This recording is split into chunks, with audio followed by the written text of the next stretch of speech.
All right, good afternoon. Not yet. Good morning. Thanks for being here. It's our annual Mayor's Luncheon. Did we do this year one, Deb? So is this our 16th annual, 17th annual? Could be. It's been pretty awesome. I know I've been to probably the last 7 of them or so, 8 of them here, since we opened up this fantastic facility. So we're thrilled to have you here today as we come together to celebrate our vibrant Southwest Metro community. Highlight our accomplishments and hear from our distinguished mayors about the exciting developments in Chaska, Chanhassen, Carver, and Victoria. Before we begin, let's take a moment to express our gratitude to the sponsors who made today possible. First, a big thank you to our gold sponsor, Comcast, Midwest Region, for their incredible support and commitment to connecting our communities. No pun intended, but I like how that's written up. Good job. We'd also like to thank our silver sponsors, Nicolay National Bank, Southwest Transit, and their contributions are invaluable in making this event a success. And of course, we're grateful to our bronze sponsors, the Chaska Historical Society, OSR Physical Therapy, and Excel Energy. Your partnerships truly make a difference in celebrating and advancing our region. Let's give all of our sponsors a big round of applause.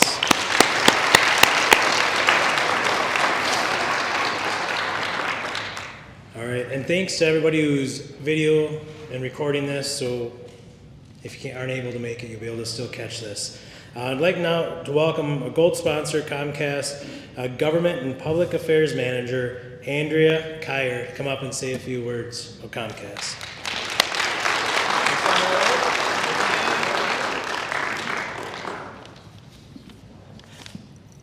Good afternoon, everyone. Steve told me I had 20 minutes, so I hope that works for all of you. Just kidding. My name is Andrea Kyer, and I am part of the Comcast Midwest Regional External Affairs team here in town. And we are just delighted to be a gold sponsor of today's Chamber Lunch with all the mayors and all of you today. Thank you for the Chamber for hosting this.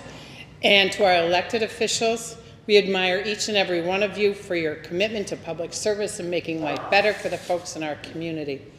For Comcast, we've been focusing this year on expanding our network in several communities here out in the Southwest Metro. And as a leading media telecommunications company, we deliver world-class broadband, mobile, and entertainment through Xfinity and through our Comcast business brands.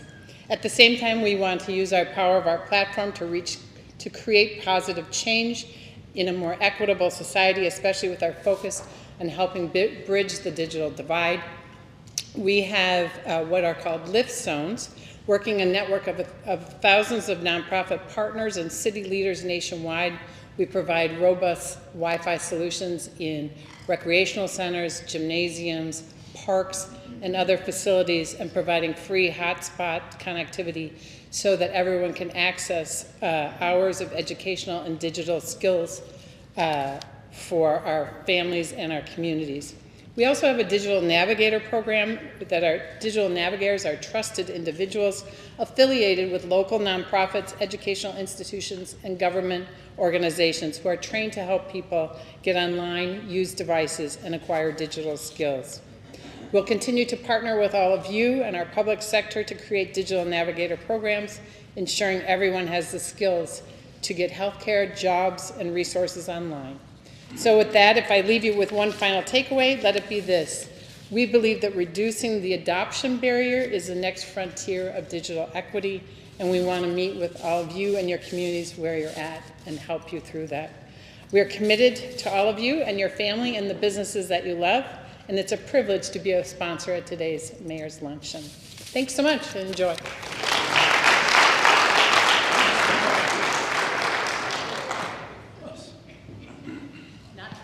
Hey, did my friends over here hear about the digital navigators? We've been talking a lot about navigators in the nonprofit world, which hopefully you'll learn more about on our nonprofit luncheon next year.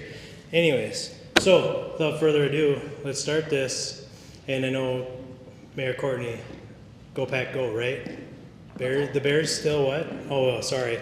We're Packer fans. Don't hold that against us. Yeah, we go back. It's a good time. Yeah. But yeah, let's start us off. Thanks so much for being here.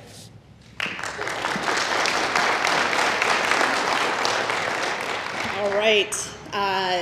Not quite good afternoon, good morning. My name is Courtney Johnson, and I have the privilege of serving as the mayor of the city of Carver. First off, I want to thank you all for being here in attendance, and I want to thank the Chamber and the sponsors for the opportunity for this to share my updates. I'd also like to recognize the folks from the City of Carver who are joining me here today. We've got Council Member Eric Pershman, Finance Director Lynn Schutte, Fire Chief Callie Trimbo, Community Development Director Aaron Smith, City Manager Brent Merrick, and Administrative Services Brenda Good. So jumping right into it, first I want to talk about the businesses in the City of Carver. This year I had the unique opportunity of celebrating the grand opening of not one, but two new businesses in the very same day. This was when Hometown Bank and Mocha Monkey opened with about as much fanfare as I think I've ever seen in the City of Carver. What they did is they partnered to give away one free coffee a week for a year to the first 100 folks who stood in line. So there were about 10 people who were in line at 10 o'clock at night, and then my neighbor and I arrived at 4:40 in the morning, and in demonstrating a little bit of vulnerability, this is what I look like when I roll out of bed at 4 a.m. They were out of numbers. They had reached those 100 people in line by 5 a.m. before a 7 a.m. opening.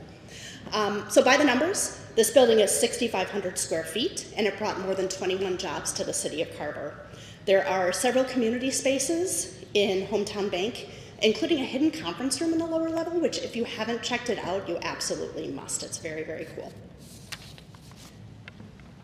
Coming soon to the City of Carver is Les Schwab, which is an automotive services and tire center. This is going to be located just north of Hometown Bank in Carver Commons. Les Schwab provides services including tires, brakes, wheels, alignment, batteries, and more. Les Schwab is based in Bozeman, Montana, but they are coming into the Minnesota market in a really big way. So you'll see new locations in places like Apple Valley, Hutchinson, Otsego, Rochester, and Carver coming soon. This building will be just under 11,000 square feet, and it will bring about 10 jobs to the City of Carver. And then we've got some industrial development in the works too. United Properties is working on a 400,000 square feet of industrial build-to-suit user space at the corner of Jonathan Carver Parkway and Levi Griffin Road, which is not far from Fleet Farm and Lakeview Industries. There are a lot of details on this project that are still TBD, including the end user, but we are anticipating that this will bring 100 plus jobs to the City of Carver. The project is currently in the environmental review phase, and we should see shovels in the ground on this next year.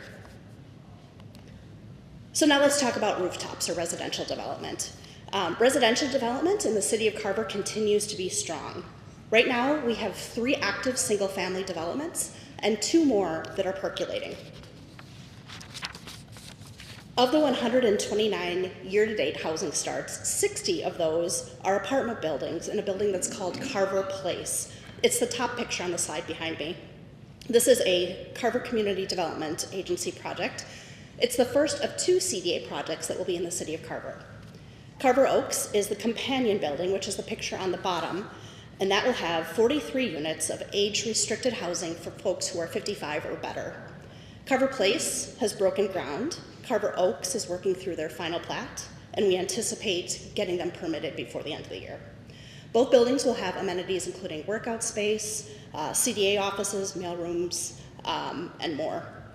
This project was the first use of our connection fee waiver program, where, based on the affordability of the units, the city waives up to $250,000 of water and sewer connection fees for as long as the project will demonstrate affordability for at least 20 years.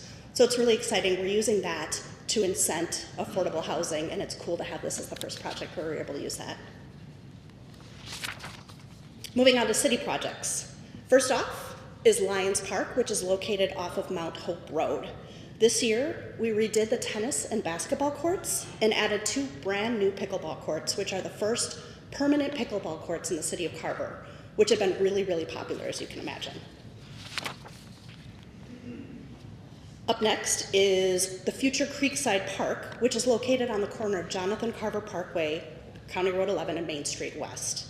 Creekside Park will have a dog park, 4 pickleball courts, parking, a picnic shelter, and more. For this project, we received a $350,000 outdoor recreation grant from the DNR for development of this park. Construction has started, and we anticipate it opening next summer. We also received nearly $260,000 from the state for the restoration of Carver Creek at this site.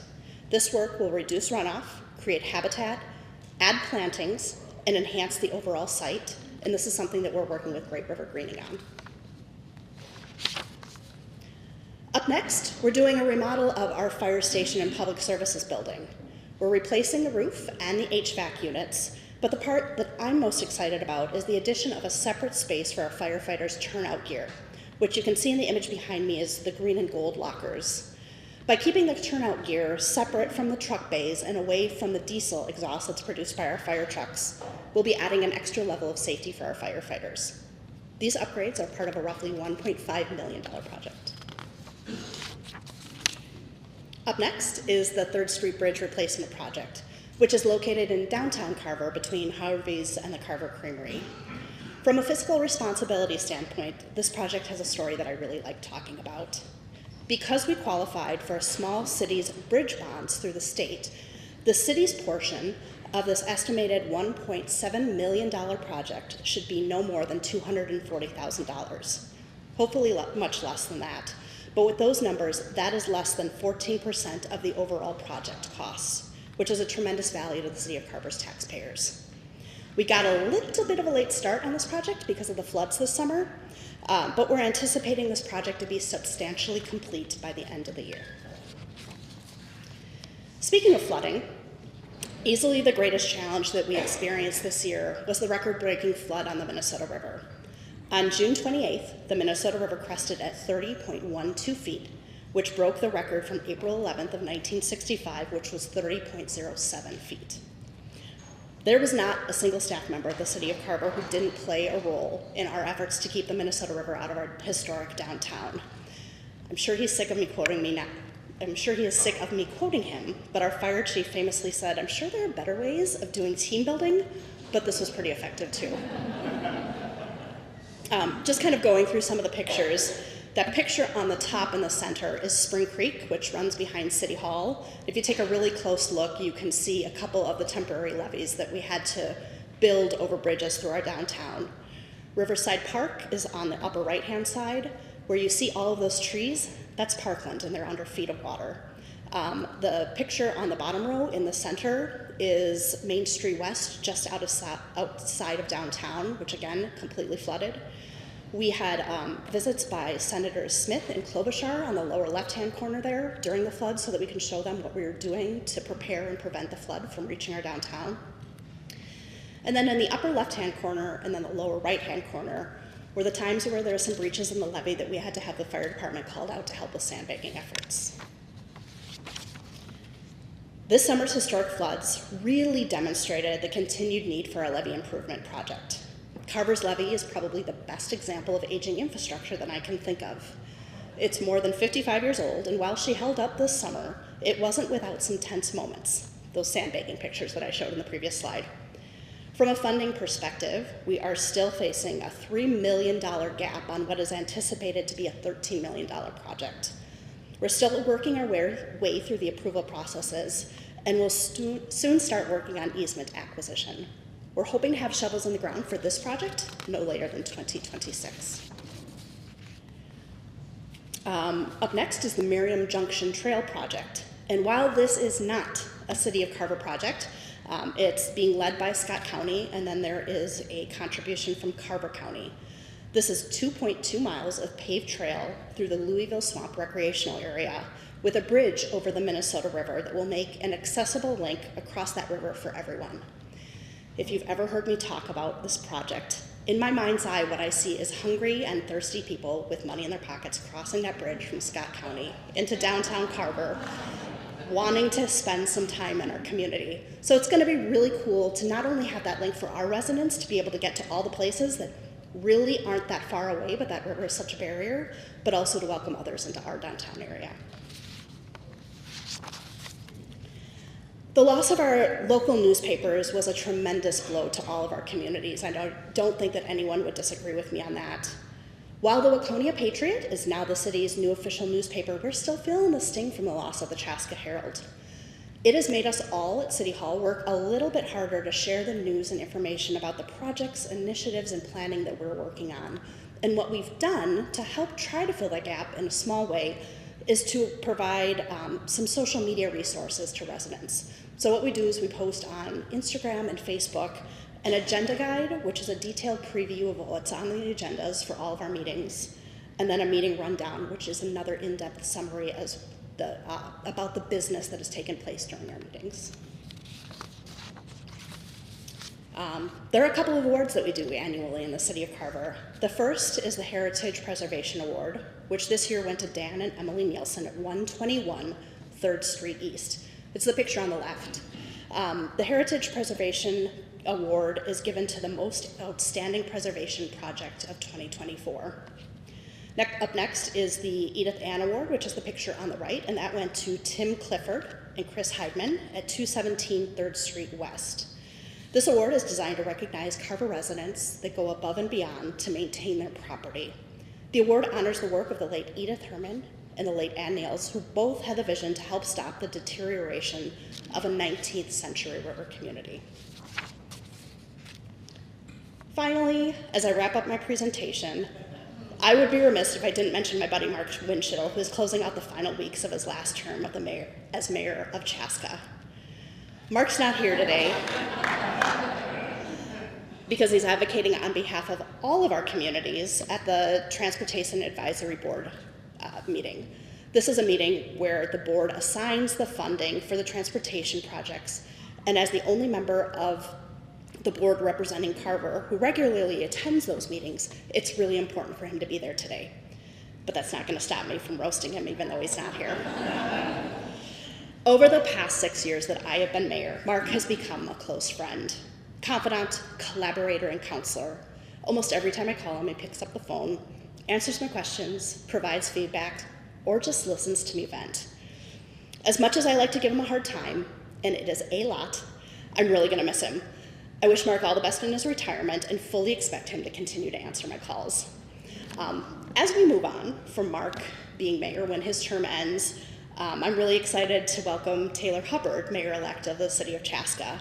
And I think it's really cool and very significant that next year, all 4 of the mayors of the Eastern Carver County communities will be female.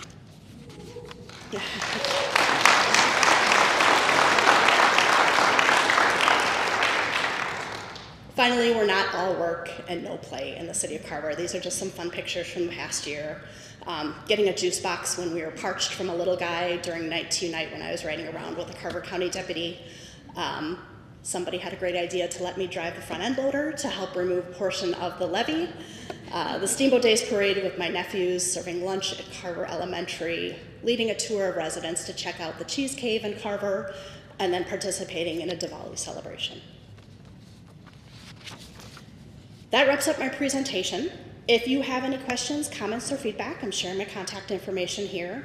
I want to thank you again for being here, and thanks to the Chamber for this opportunity.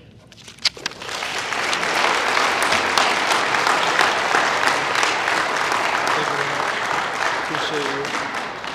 You bet. Well, I don't know how you're going to follow that, Elise.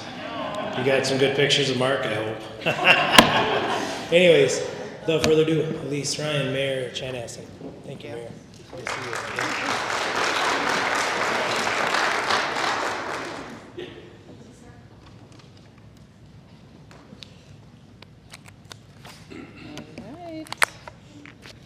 Well, good after. I haven't looked at a clock, so I'll just say hello. I don't know if it's morning or afternoon, but thank you all for being here today, and thank you to Steve and the entire chamber. Is the presentation up? Yep. The entire chamber for... Down is forward. Down is forward. Awesome. Thank you. For hosting this annual event that I know we have all come to really enjoy and appreciate. And I'd also like to acknowledge my fellow mayors, continue to enjoy learning from you and working with you and collaborating with you. And of course, congratulations to Taylor on your recent election. And thanks to all of you for being here today. I think something that I say every single year, and I truly mean it, I think we are very lucky to live in such a great region of our state. I think collectively we work very well together between cities and school districts, between cities and all of our businesses. A lot of the businesses here have multiple locations throughout each of our cities, and I think that we are very lucky to work together as a community. So I appreciate you being here today. For those of you that may not know a lot about Chanhassen, I just wanted to highlight a little bit about who we are as numbers. We have, of course, 5 council members, 5 commissions. So we have a Park and Rec Commission, Planning Commission, Environmental Commission, Commission on Aging, and last but not least, Economic Development. We are so appreciative of all of the volunteers or residents that serve on those commissions, because they really do provide insight and information to us as a city council, but they really represent our city as a whole, so we appreciate them. We have over just about 10,000 households in Chanhassen, and something that we really value in Chanhassen, as well as I think as a region as a whole, is the investment that we all place in our parks and our trails. We have just under 70 miles of trails for us to enjoy year-round. We have 30 parks to maintain, but really to make sure that our residents and families are getting out to enjoy those parks. And we put on almost 500 programs a year. There's a lot of investment that goes into our recreation programs to make sure that we as a community are enjoying each other and coming together as a group.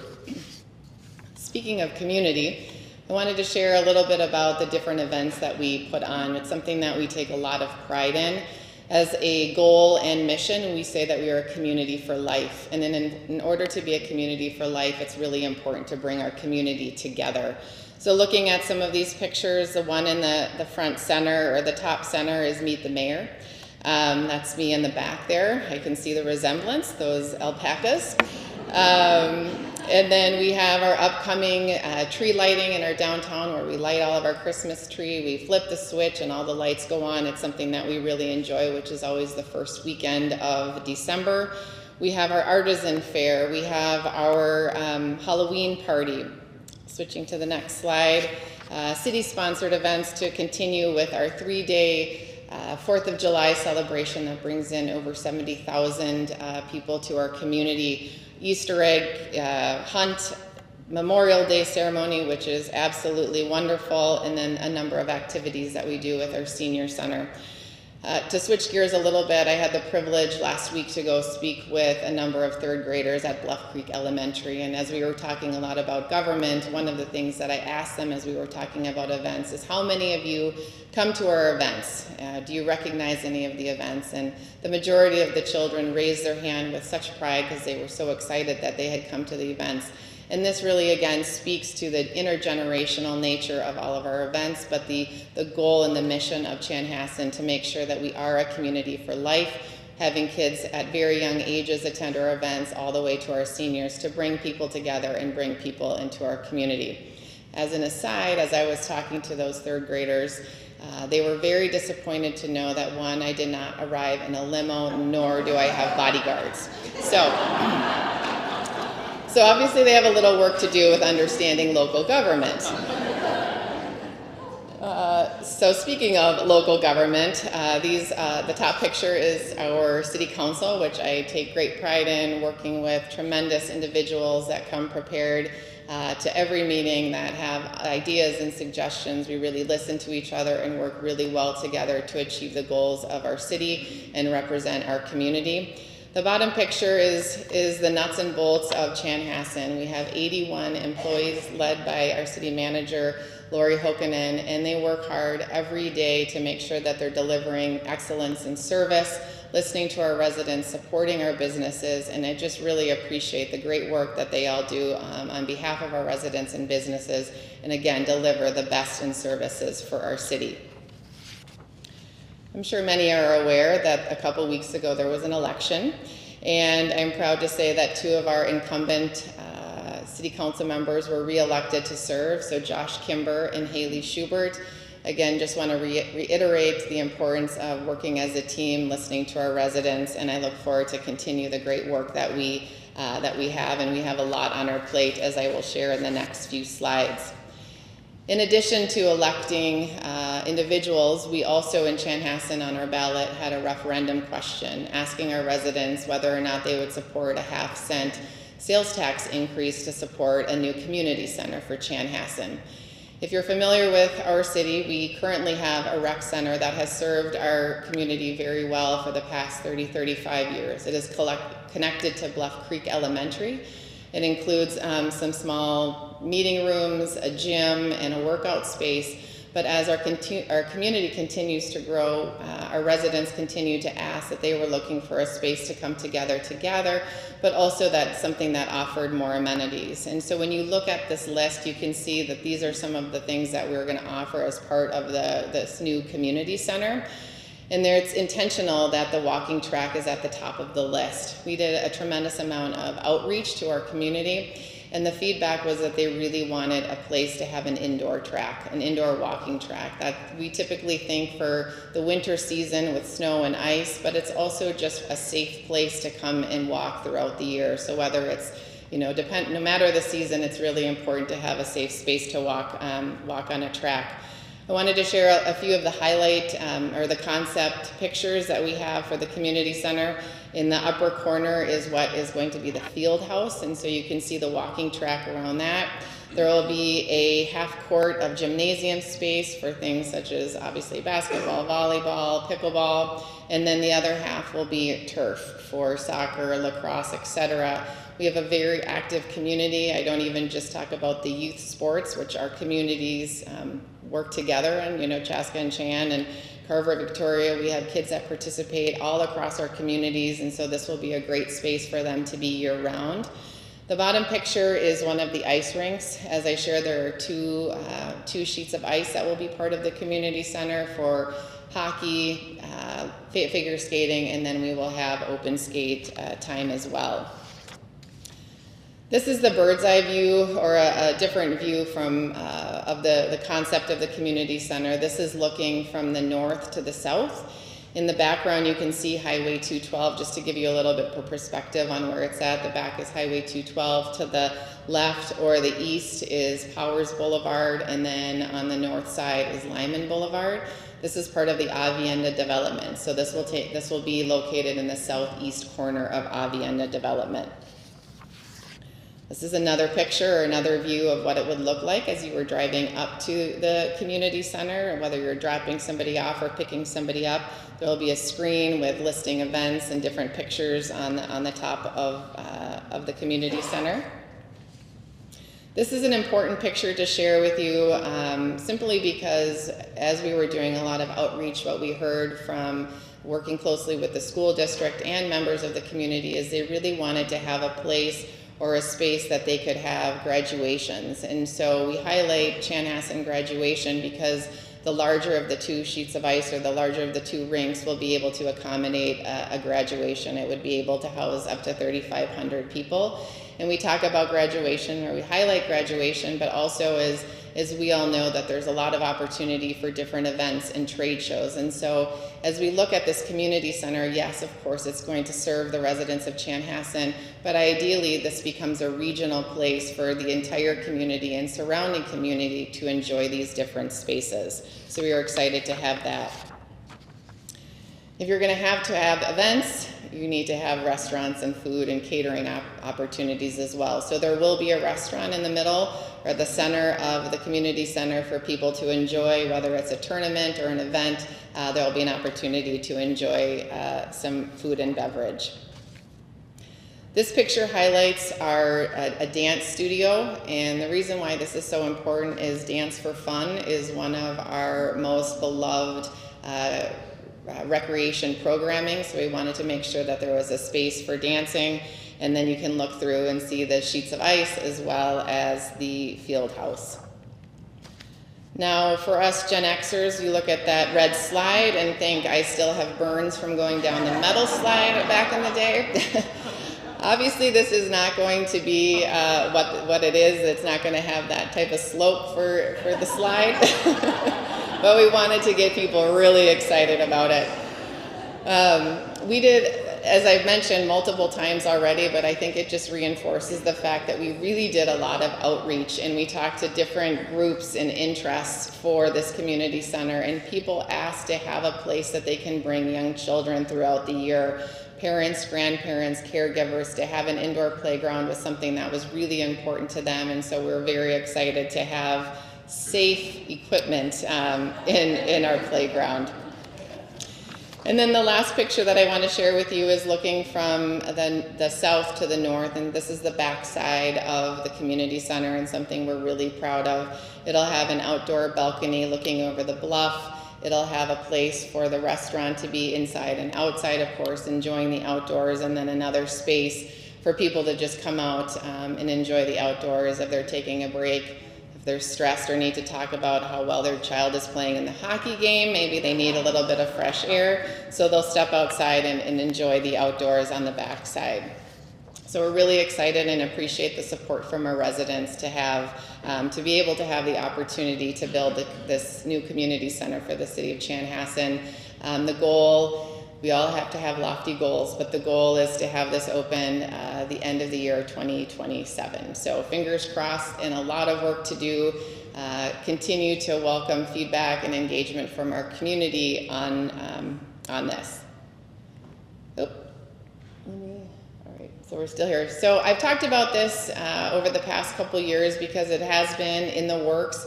Well, we are well on our way for our new civic campus, which is downtown. As I've shared with you, it is much more than just a new city hall. That was really what started this, is we knew we needed to do a lot of upgrades to our city hall. But we recognized, again, as I mentioned, bringing people to the community. People aren't just going to come because there's a new city hall, but we really wanted to make sure that we were building places and spaces for our entire community to enjoy. So while we do have a city hall that will have a senior center and meeting spaces, it's really about a civic campus, and that's why this development will take over 2 years, the first being the city hall, and then the rest will be the park space. So as you can see, this is the actual building of the City Hall. What you're seeing on the top picture is highlighting our senior center. When working with the seniors, they asked to have a space that was close to where the library was, that was close to the outdoors, and really the center of our civic campus, to make sure that they can be inside and outside and just enjoy the activity that's going to take place on our civic campus. And then you see different pictures of what the City Hall will look like. Again, the goal here was to have some natural stone, but really bring the outside in and the inside out, and that's why you see such a prominent amount of glass on the building. As I mentioned, this is going to be a two-phase project. So the first phase is taking place right now. If you're in our downtown and you see really a kind of a tall, I guess, figure, that's going to be the clock tower, and we hope to have the entire City Hall built by the end of July of 2025. Once that is complete, then we move to phase 2, and that will take place over the course of the next year, and that's really where the park components of the civic campus will take place, is over the next 2 years. And part of the park plan is to have a new playground, water features, water fountains. We'll have a new park building for different parties and events, a new sound stage for our new stage for the entertainment. We have a very successful summer concert series, and then just a place to have farmers markets and events, pickleball, a new skate park. So again, community is at the heart of everything that we do, and making sure that there's a space to bring our community together was really at the forefront of our minds when we planned this space. So we're really excited about the continued development of our civic campus. As if that wasn't exciting enough in our downtown and keeping us all busy, we approved a new housing development right across the street, right across 78th Street from the new civic campus, and this is the Roars development. It's the redevelopment of the cinema and hotel. And Roars is developing nearly 15,000 square feet of retail space for restaurants and retail, over 300 market rate apartments. Again, we are really wanting people to be in our downtown to work, to live, and to play. And so that's why the different aspects of this development are really excited for the city. A few pictures of what this will look like. The apartments will have from studio up to 3 bedrooms, but then there's also an opportunity, looks along Market Boulevard, and there will be some brownstones, so walk-up housing. There will be the great amenities of a pool deck and fitness. And then, again, this is just highlighting along 78th Street where you have the apartments on top and retail on the bottom. We were told for a long time that that's not how apartments were built, but we really wanted and encouraged to have the retail aspect of a new housing development to really make sure that people are living and enjoying being able to enjoy the retail and restaurants in our downtown.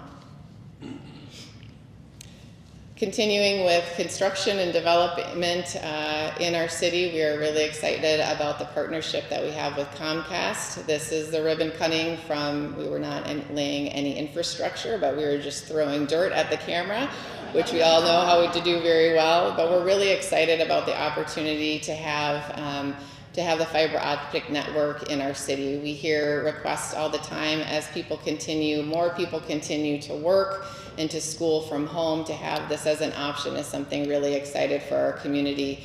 Comcast is making a significant investment in Chanhassen with a $23 million investment, with their goal to reach all that 3,000 houses by the end of this year, but then have the entire network built out over the course of the next 2 years. So we're really excited and appreciative to have Comcast in our community. Of course, businesses are top of mind for all of us in the city of Chanhassen. We work really hard to make sure that we have a great partnership with them. We are excited to announce a few of the most recently opened and approved businesses. In the top you see Moe's Char House. That is in the place of the old Axel's building. We have Orion Donuts, which is along 79th Street. Brito's Burrito, which is on Highway 7 and Highway 41. And while they have an Excelsior address, they are Chanhassen. And so we like to claim our businesses. So it's an awesome newly opened business. And then we just approved a new coffee and wine bar, the OG. So we're excited to have that. That'll be right in our downtown, just to the east side of Market Boulevard. But just continuing to support our small businesses in our community. Which leads me to the next slide, and Courtney touched on this in terms of the housing, and we did something similar for our businesses with the SAC and WAC fees, so service, sewer and water access charges.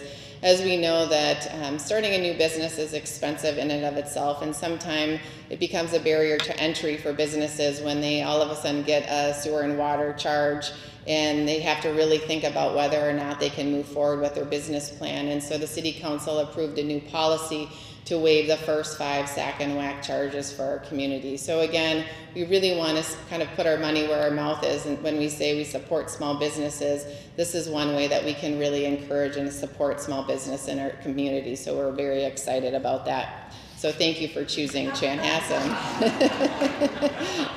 So who is this Knight Rider?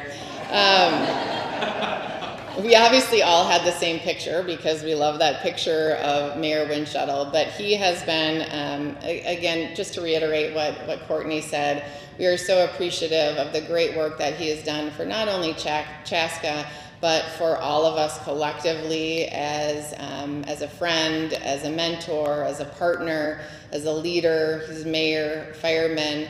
He just has done so much. He is selfless with his time.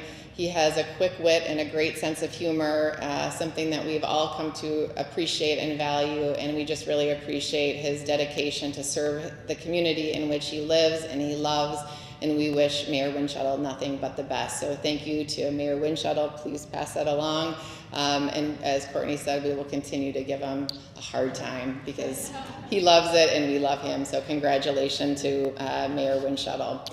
Again, thank you everybody for being here today. I wish everybody the best. Have a great Thanksgiving.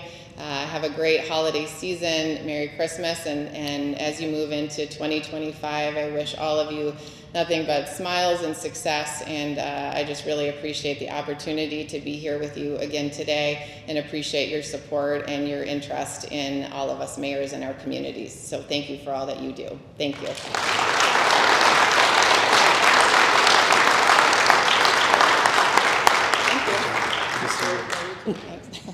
Rock, paper, scissors. All right, we'll figure out a new way to figure out next year, I promise. We'll draw straws. Draw straws, write that down. We're going to draw straws next year. So, I want to introduce Michaela. I don't know how many different names I've called her over the last couple of weeks. It's been funny. Not bad names, just like, That I did think it was sound like like you called me bad names. Right? It wasn't bad names. We go to the downtown Chaska Business Alliance meeting, and I don't know, they called her Kayla, or which is close, but not accurate. No, it was something like Hannah. It was Maybe not, it was Hannah. It could have been Hannah. Who knows? But anyways, Michaela Hatfield, come on up here. Thanks so much for being here and representing Chaska. Yeah.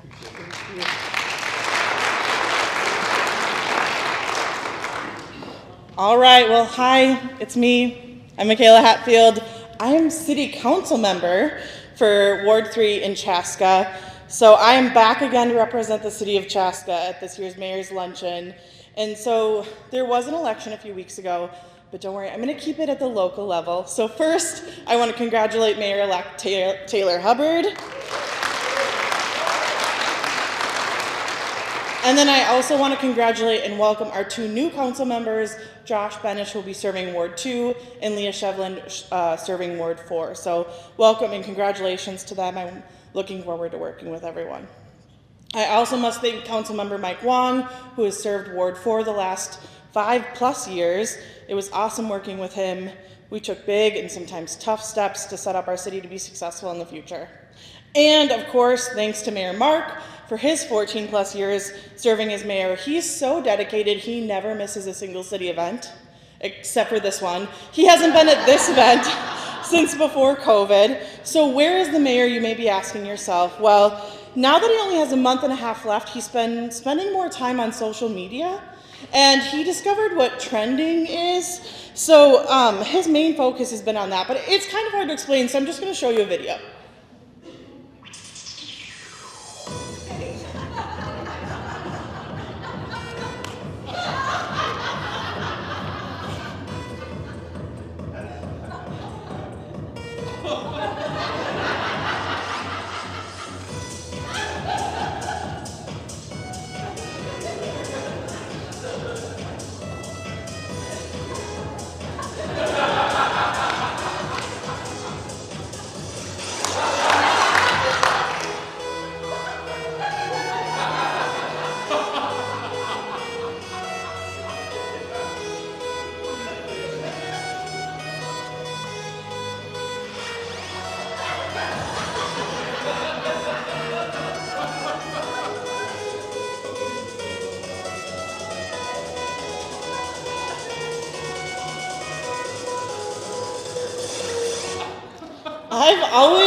I've always wondered what it'd be like to have a mayor and mayor-elect work together. So, but in all seriousness, as been mentioned, the mayor's on the Met Council Transportation Advisory Board, and their meeting is always this Wednesday, and that's pretty important for him to represent us there to get us funding on local road construction projects. So back to the fun talk on trends. We're gonna go with a trend theme for today's presentation. So I'm gonna give you some city updates, we're gonna watch a few more videos, and hopefully we'll have some more laughs along the way.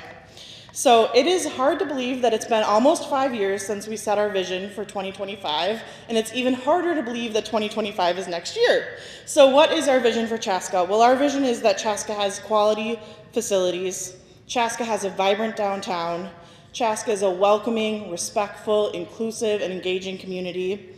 SouthWest Chaska is actively developing, Chaska has quality city services, Chaska is an environmentally conscious city. So those are some big goals, but I think we've come a long way on those, but let's take a look. So we hired the Morris Leatherman Company to do a community survey this year, and we work with them about every 5 to 7 years on this. And obviously it isn't the only time we engage our community. We do that pretty much daily, but this survey is a little bit different. It is a statistically valid survey. And I think we've all heard the term before, statistically valid, but what does that mean? It makes it a little bit different than like a SurveyMonkey survey or a Facebook poll. To be statistically valid, a survey has to meet 4 criteria. It has to define a population size. It has to decide on a margin of error. It has to have a confidence level and determine a sample size. So as you can see on this slide, those are some of the criteria. And I want to mention, we don't just call landlines for this survey, we also call cell phones. And I'm going to highlight just a few of the slides from the Morris Leatherman presentation to the council, but you can watch the entire thing on our website. So let's start with quality of life. The green bar is this year's results, and then the other colors are past survey results or past years. So our community's quality of life is obviously very important to us. So it was amazing to see that 96% of our responses were positive, either good or great. And then if you haven't heard our motto of best small town in Minnesota, now you have. So Chaska's always been focused on feeling like a small town versus a suburban community. We want to be a place where you know your neighbors, where you can go to a community event and run into someone you know, where everyone's friendly. So if you think Mr. Rogers' Neighborhood or Cheers, but without the alcohol. So as you can see by these slides, we seem to be doing a pretty good job. And it's not a bad thing for your most serious issue to be nothing. Another good indicator that we're on the right track. This is another important touch point for us, is how do our residents view the value of our city services that we provide? So again, the green line is the 2024 results, and the other colors are past years. So it was nice to see that 85% had a positive response, again, in that good to great. So very proud of these results. And like I said, you can see more on our website. So summer of fun or flood.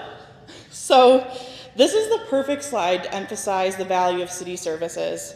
The Minnesota River crested in Chaska on June 28th around 6 p.m. at 34 feet when we measured at the Highway 41 River Bridge, which is just short of the 1965 record of 34.25 feet. Now, if you take a close look at this picture of Athletic Park, love that picture, the 1965 line on the sign on the side of the bleachers is covered with water. So that's all the proof we need to call it a record. And as someone who wasn't alive during the 1965 flood, it was so surreal to see the river that high. Thankfully, our city has spent decades building and perfecting a robust flood prevention system, so the damage done by this flood was minimal compared to the 1965 flood. I want to give a big shout out to our Public Works Department. They maintain our system, which includes a certified levee, pumps along that levee, and diversion channels around our downtown. They work around the clock in major flood stage, literally 24/7.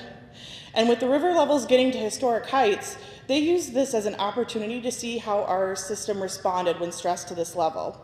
Good news is that everything worked, but we still walked away with some ways to make sure our system is prepared for future events. A few other essential city services are police and fire departments. And I know we've talked about our public safety facility over the past few years, but it's really becoming a reality with construction kicking off this past spring at the site of our former fire station. And before I show you the progress photos, I want to give you some of the whys behind this facility. So to start with the fire department, a lot has changed over the last 25 years for our fire department.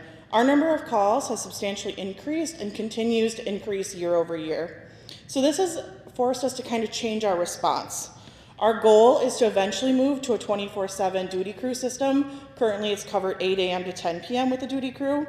Other times are covered by the pager response system.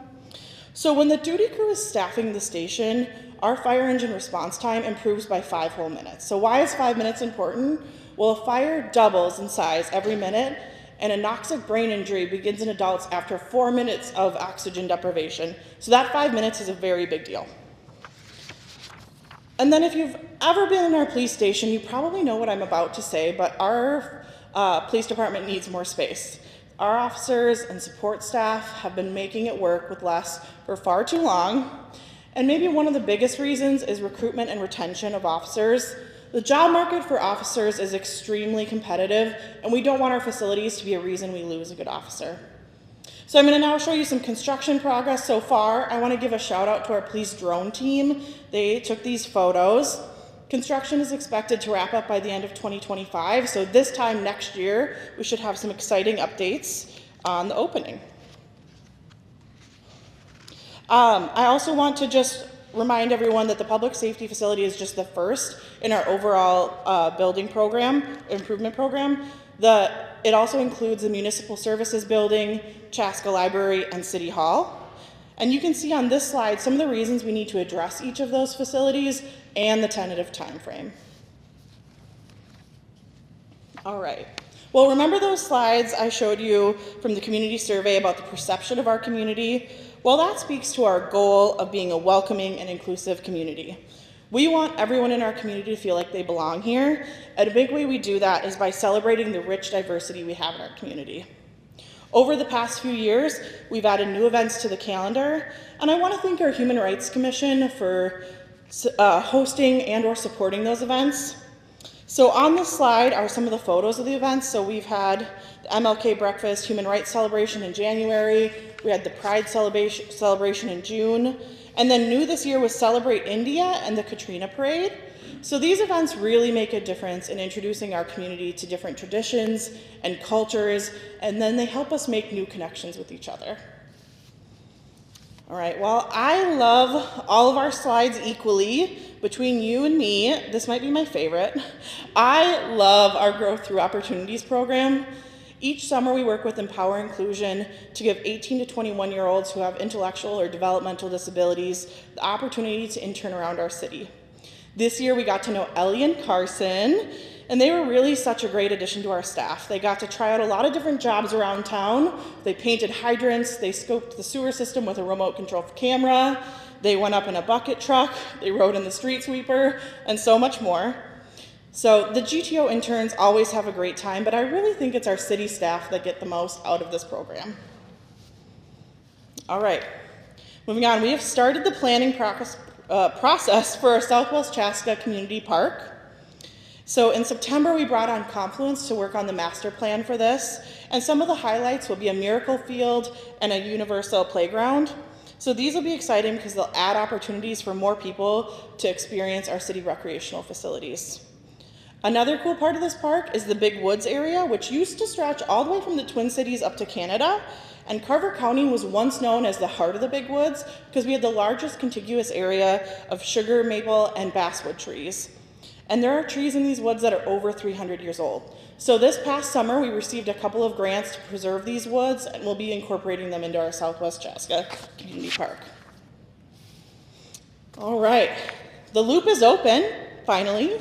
Well, I guess technically right now it's not because it was just snowing a moment ago, but it did open in May. So the loop is a place where people of all ages and abilities can go enjoy the game of golf, which is a great recreational and social activity. We've already seen the benefits of having such a unique course.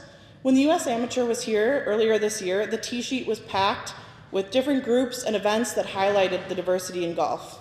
And if you haven't tried it yet, I encourage you to try it next year. And if you've never golfed before, you can give me a call. We will go together and it will be a blast. All right. Yes, another fan favorite, Highway 41 through downtown Chaska. So this road has been reopened for just over a year, and it's been working exactly like it was designed to. Traffic is still moving through our downtown, but at a little bit slower pace, which makes it safer for drivers, pedestrians, and bikers. We've also finished up a few other amenities with this project, so the pedestrian tunnel is now open. Here's a cute pic of us at the grand opening this summer. And then sometimes we get the question, why did you build a tunnel to nowhere? And the short answer is, we didn't. The long answer is, work is now going on the Minnesota River Bluffs Trail, which provides a simpler connection to Carver, Chanhassen, and all the way to Minneapolis if you're feeling adventurous or you have an e-bike. On this project, we've also finished up the parking lots, paseos, and landscaping, so we're super close to 100% done. We just have the heritage kiosks, wayfinding signs, and decorative banners left to finish this off. And I have another video for you quick. And then when we get back to New York, we need to contact Leslie, see what she can do to minimize the press. All right, it's time for a little bit of a humble brag. We won a couple of awards recently for this project. So won Project of the Year in the Transportation category from the American Public Works Association Minnesota chapter, and the Transportation Achievement Award from the North Central Section Institute of Engineers. So it was a lot of work, over 10 years if you include the planning, to make today a reality, and it wasn't easy, especially for our businesses downtown, but we're starting to see the benefits of this project. So another question we get a lot is, what are we doing to support local businesses? And you've heard it from a couple of other cities today, but we also created a sewer and water access charge assistant policy to minimize the impact of paying for these charges and fees on small businesses in our downtown. So businesses or property owners in downtown Chaska can request a portion of these fees be assessed over the term of 10 years. And we've already seen this policy help a few local businesses. So Rouge 41, the new speakeasy attached to Red Bench, and Uncle Nick's Doggy Dips, a new dog grooming business, have already worked with us on the deferral program. We've also seen our storefront and signage grants used. So the Chaska Mill used the grant to install a new deck on their building. And then as you can see with this before and after photo, 210 Chestnut used the program to restore their front of their building to the beautiful Chaska brick. All right, we have another video for you. This one is of me.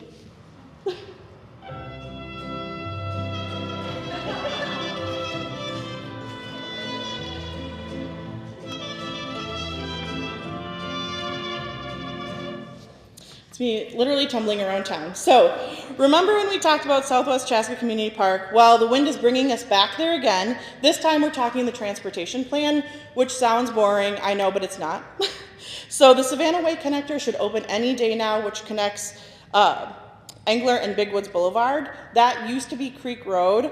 Now Creek Road, we've turned the middle of that into a beautiful scenic trail, and there's a new sewer line underneath it that helps us support more development in Southwest Chaska. So, Costco opened, finally also. Not sure if you heard that yet, but we were invited to the ribbon cutting, and of course, the first thing you're gonna go get in Costco is toilet paper. So when you buy in bulk, it takes a team to load up the product, and always remember to lift with your knees. As you can see, our council members demonstrating. So a few other updates. Lions Park Playground got a facelift. We added 5 more pickleball courts. Veterans Park Drive is the new honorary name for Creek Road, and we dedicated this road to Chaska residents who have served in the armed forces. The Chaska Community Center has new exercise and strength equipment and new flooring in that space, which is much better than the old carpet. And then, just want to say, before I hand over the mic to our neighbors to the west, Northwest Victoria, I want to say thank you to all the businesses who call Chaska home. As a local business owner, I know how much time and effort goes into surviving and thriving, and we really appreciate each and every single one of you. Our local businesses are a big reason we think we're the best small town in Minnesota. And before I go, I'm going to show a video that introduces all of the businesses that opened this year or are going to be opening this year here soon. So we'll play that. Playdate, Pat's Printing, Jersey Mike's coming soon, New American Fun Day, Marana Controls, Nautical Bowls, Rouge 41, Hayloft Studios, Higher Place, and then Mental Health Clinic. Edible India also coming soon. Uncle Nick's Doggy Dips opening soon. Latino Horses. Costco and D-Bag also coming soon. Oh, so many businesses coming to Chaska. Stop. I had a suspicion you guys are going to be picking on me today, so I snuck in the back door and listened to everything, and now it's my turn.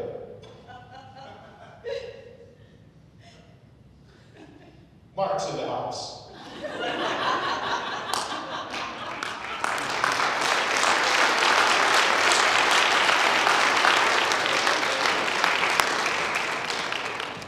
Thanks so much, Michaela. That was awesome. Yeah, we'll be able to see Mark here probably December 8th. We're doing the tree lighting right down here, so that'll be awesome. And if we can invite Mayor Deb McMillan up here, thank you so much. And a round of applause, everybody. Thank you very much. I think I was the last one last year, so then it just sounds like I'm repeating everything everybody else already said. So in that spirit, I do too want to say congratulations to Mayor Mark Winschittel, who is bringing his service to the Chaska community to an end. Everything everyone has said about him is actually very true. He's been a great friend and a good mentor, and we will miss him immensely. And we want to welcome Taylor Hubbard. Mayor Taylor Hubbard to our fine community here as well. I also want to start out by saying thank you to the city staff at the City of Victoria and all of the communities that serve us. This is a tough job. Working in a city is a tough job. You have to deal with residents who are not at their best on a lot of days, and they do it beautifully and with great grace. And so I am so grateful to them. So please join me in a round of applause for them.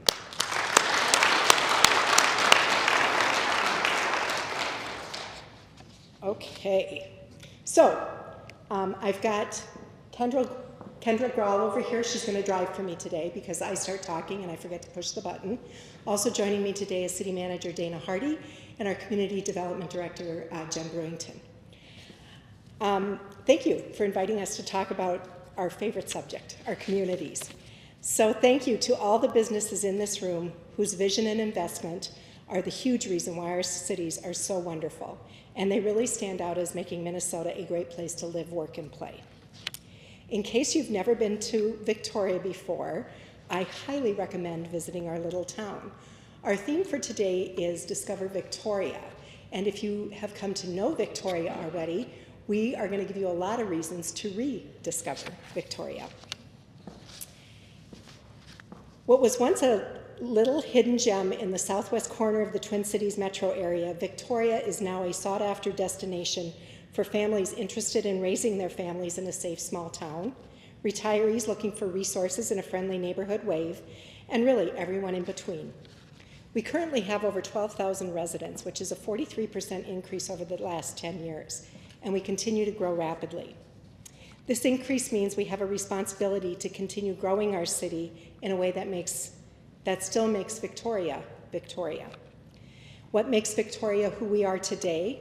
Well, as the mayor and a resident of Victoria for nearly 40 years, I can tell you that Victoria is who she is because of the people. We truly have an amazing community in Victoria. Our neighborhoods. We continue to be a sought-after community. In the past year, we've added 142 new single-family homes and 45 townhomes that will bring even more community members to our area. We're working to make sure there's a good mix of housing styles for everyone who'd like to live in Victoria, from 2-bedroom rental houses to those who are interested in buying big 4-bedroom homes and putting down their roots. Speaking of roots, we want to make sure everyone in Victoria has access to the great outdoors and our natural amenities. Jenna Smith, our new Park and Rec Director, joined us earlier this year and will oversee more than 27 city parks and the green space that makes up Victoria.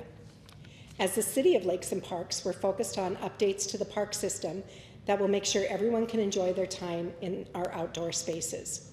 Our projects this year include everything from a new playground, a new Gaga ball pit, sound improvements to our outdoor pickleball court. And I just want to pause for a minute. Are there any members of the pickleball lobby in this room? They are fierce and successful. We did some shelter upgrades to refresh the Victoria Recreation Center with some much needed updates. Victoria's natural resources define our community's distinct character, including Wasserman Lake, the headwaters of Minnehaha Creek, and the numerous wetlands, rolling hills, and forested areas. If you haven't had an opportunity to visit the Wasserman Lake Preserve, please make time to do that. Put it on your calendar and a to-do list because it is truly a beautiful park that is nestled right along Wasserman Lake. Over the past year, we officially annexed the entirety of Carver Park Reserve into the city, 3,700 acres of woods and interconnected marshes and lakes. Our Carver Park Reserve also serves as a backdrop to our downtown area as you look out into Steiger Lake Lane, and it will also serve as the backdrop to our new Downtown West area. The new Downtown West expansion area borders the park and will create a connection from our downtown, our current downtown, all the way to the Lowry Nature Center within the reserve. Victoria businesses. We've talked about Downtown West area for quite a while now, but our connection from the downtown Victoria along Steiger Lake Lane is now complete, and the first building in the expansion area will break ground by the end of this year. I'm going to pause here for another minute and say one of the things we hear about consistently in the city of Victoria is very difficult to park. People like to be in Victoria. It's very difficult to park. Because you are here today, I'm going to tell you a secret. There's 2 spaces where you will always be able to find parking in Victoria. One of them is in the public parking lot across from City Hall and behind the Victoria Flats building. There's public parking back there. You'll always find a spot. We've created some new parking spaces along Steiger Lake Lane headed west. People don't know about those yet. You're among the first to know about them, so go ahead and claim your spot there. Olivine Apartments is a 145-unit market rate apartment development that will overlook Steiger Lake and will be the catalyst project for our Downtown West development.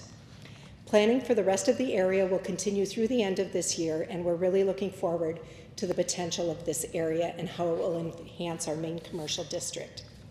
You may have also noticed that our current downtown has some new changes popping up along the western side. Row is a Roars development, and it is a new 125-unit mixed-use project with multifamily units and 8,700 square feet of general retail space, which will be located on the ground floor. This project bookends the west side of downtown and will bring even more neighbors and businesses to downtown Victoria. If anyone is looking into exploring potential storefronts in Victoria, this is a great opportunity. The retail space in that building is being leased right now, and it's leasing up, but there are still spaces available. Our other commercial district includes our planned South Growth area, located down Victoria Drive. Residential housing will continue in the area, and Quick Trip has announced that they will be building a store on the northwest corner of County Roads 10 and 11. Look for that to open in 2026. We have over 80 businesses based in Victoria, and we are fortunate to have amazing partners in them. Many are locally owned and quite a few are family run, so they really do add to the charm in Victoria. We have everything from a brewery and fine dining restaurants, an adorable bookshop, cafes, salons, coffee shops, insurance agents, banks, chiropractors, eye care, retail shops, and so much more. We really do have everything you need to enjoy visiting Victoria. I want to talk for a minute about our community and our community safety. As we grow, we're investing in the safety of our community. It's the #1 reason why cities exist, is to make sure that their residents are safe. We are being entrusted to keep our community safe. And over the last year, with the help of our partnership with the Carver County Sheriff's Department, we started our new Community Safety Officer program. Officer Rachel Dorff is a trained professional whose primary role is to enhance public safety by maintaining a visible presence in our communities, assisting with crime prevention and fostering positive relationships between law enforcement and community members. We hired a new fire chief who also serves as our chief public safety director. Chief Dave Shoger now leads our community's firefighters and provides strategic direction and guidance for Victoria's public safety and leadership teams. He's been a part of our community for a long time as our public works director, so we're very excited to see him take on this role. Chief Shoger is also leading the team that is planning our new fire station, which will be located at the intersections of Cochia Lane and County Road 18. A fire station is more than just a place to store vehicles and equipment. It certainly does that, but it's also a gathering and a training space for our firefighters that work day in and day out to keep our community safe now and 50 years into the future. The new fire station will prioritize firefighter health and safety, support staffing models necessary to meet increased demand for service without compromising service levels.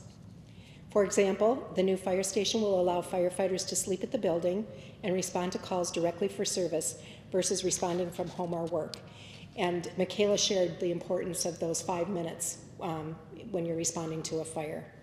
This helps reduce overall response times across the community and provides a more structured staffing model for the firefighters. The team has gone through many iterations of the design to make sure the station will have everything it needs.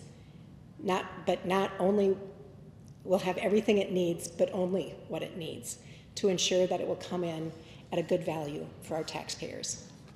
The final design is just under 38,000 usable square feet with 6 apparatus bays, a training tower, a mezzanine, decontamination areas, living quarters, a large classroom that will also function as the city's emergency operations center, along with a lobby and offices for some of our city workers. We expect to start construction in the spring of 2025, with the department moving in late summer of 2026. Once the department moves into the new fire station, the existing fire station will be used to expand our Public Works Department water treatment offices. They're already located in part of that building, but our Public Works will be able to utilize the space that's left behind by the fire department. And getting to Victoria. One of the biggest impacts we're going to see in Victoria over the next couple of years is how you get to and through Victoria safely. Improvements to Highway 5 in Victoria and the surrounding areas are needed to improve safety while increasing the capacity of the roads. Remember, I mentioned earlier that the population of Victoria has increased 43% over the last 10 years, while Highway 5 has not had significant improvements nor added any capacity in more than 50 years. In Victoria, we have several areas that take on regional traffic as it passes through our city. Highway 5 runs directly through the center of our city. To the south, we have Highway 14, or known as Pioneer Trail, and to our east, Highway 18, or 82nd Street, which runs south of the Minnesota Landscape Arboretum. These highways serve as critical corridors that connect Victoria's to neighboring communities and those that pass through each day. Significant improvements are needed to meet the needs today and support the growth that will continue. Several transportation projects are planned to begin within the next few years around Victoria. Most of the projects will focus on the Highway 5 corridor, while others are planned to begin right before the major construction on Highway 5, so that those roads can accommodate the extra traffic that's going to be needed when Highway 5 is under construction. Major construction on Highway 5 will happen in years 2026 and 2027. So in 2025, next year, you'll see a lot of those initial projects being started. The Arboretum Area Transportation Plan is the blueprint for the transportation needs on Highway 5 from Victoria's western city limits east past Highway 41 intersection to Century Boulevard in Chanhassen. Rolling Acres Road and Bavaria Road from 82nd Street West north to Highway 5 and 82nd Street West from Bavaria Road east to 41 will be part of those. Will be part of that construction. With those project improvements on that corridor alone, the county expects to see a 51% reduction in crashes and a significant decrease in congestion. These projects will also provide the opportunity to build upon our current bicycle and pedestrian system and extend it further and connect gaps that currently exist in that system. We're looking forward to the long-term benefits that these construction projects will bring to Victoria. We know it's difficult on our community members and businesses, but we will remain open and accessible during these projects, so we encourage you to discover more about Victoria and continue to visit and support our businesses through that construction period. I want to give a shout out here to Carver County, the engineering department, who has worked diligently to put together all sorts of different pots of money to fund these projects. They are not cheap, they're very expensive, and their diligence in making sure that we are able to receive some grants and some federal and state dollars really keep the costs down for the folks here in Carver County. And finally, this is an open invitation to all of you to discover or rediscover Victoria. Stop by our downtown on November 30th, which is Small Business Saturday. We encourage you to stop small and then stop by Bayfront Plaza for some cool weather fun and games, including iceless curling. We'd love to have you visit on December 5th for our Light Up Victoria event as well. The evening will start with our tree lighting in Bayfront Park and continue with activities throughout the evening, including carolers, dance performances, a visit from Santa. You'll be able to visit with llamas, which I think are Elise, right? If Elise is a llama, she's going to be there. Enjoy games, roast marshmallows, walk along the luminary trails, or take a hayride. That's what it is. It's a hayride around downtown. Then enjoy hot apple cider, holiday treats, and all the lights around downtown Victoria. We also have these little cards. Our staff has them available, so stop by and see them. If you stop by 3 Victoria businesses and then go to City Hall and show that you have visited our businesses, you'll get a Discover Victoria tote to fill up with all your great purchases from our downtown businesses. Victoria is still that gem that was hidden so long ago, and we'd love to have you become a part of Victoria and our community. So please join us and discover or rediscover what we have going on in Victoria. Thank you so much.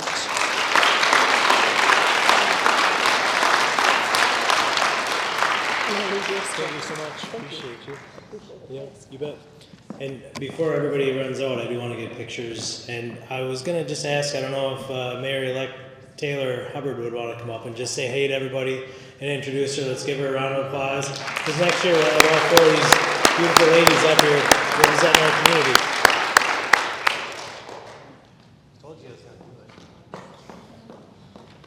Okay, he did, but I thought it was going to be much earlier in the whole evening of things. So, I'm Taylor Hubbard. I am very excited to continue servicing the community of Chaska. I had the privilege during my campaign to speak to many residents along my door knocking activities. I like to successfully say I door knocked about 97% of Chaska. With over 10,000 households, it's a lot of time on the road. So. But one of the things I wanted to just mention in my speech with this maybe happening is that one of the biggest topics at the forefront of our minds of our community members was our businesses.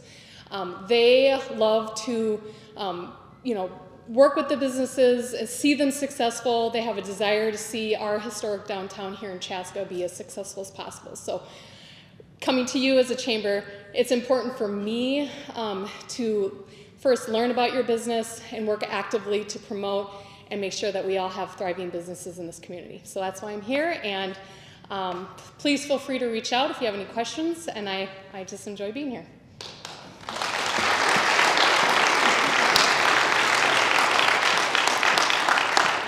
Well, that's great. I'm already looking forward to next year. I've been in Chaska 15 years, and it's been so fun to watch all these communities grow. And even the chamber. I've been part of the chamber for 8 years, and we have 76 new members this year, and probably about another 10 or 12 in the wings. So it's been a great year. Thanks so much. Looking forward to 2025. And if you have any questions on how we can help with the new legislative session starting in January, let me know. I'm trying to get a table together for that as well. So thanks so much for being here. So in closing, I do have a couple things written down. Man, it's hard when you get older, your prescription changes, and it's like, do I take my glasses off? Do I use bifocals? So I'm just going to do this, bear with me. So it was awesome. Like, what an inspiring set of updates from our mayors, and it's clear that our Southwest Metro region is flourishing thanks to the dedication and vision of our local leaders, like the 3 mayors we just heard, and with Mayor Hubbard coming in.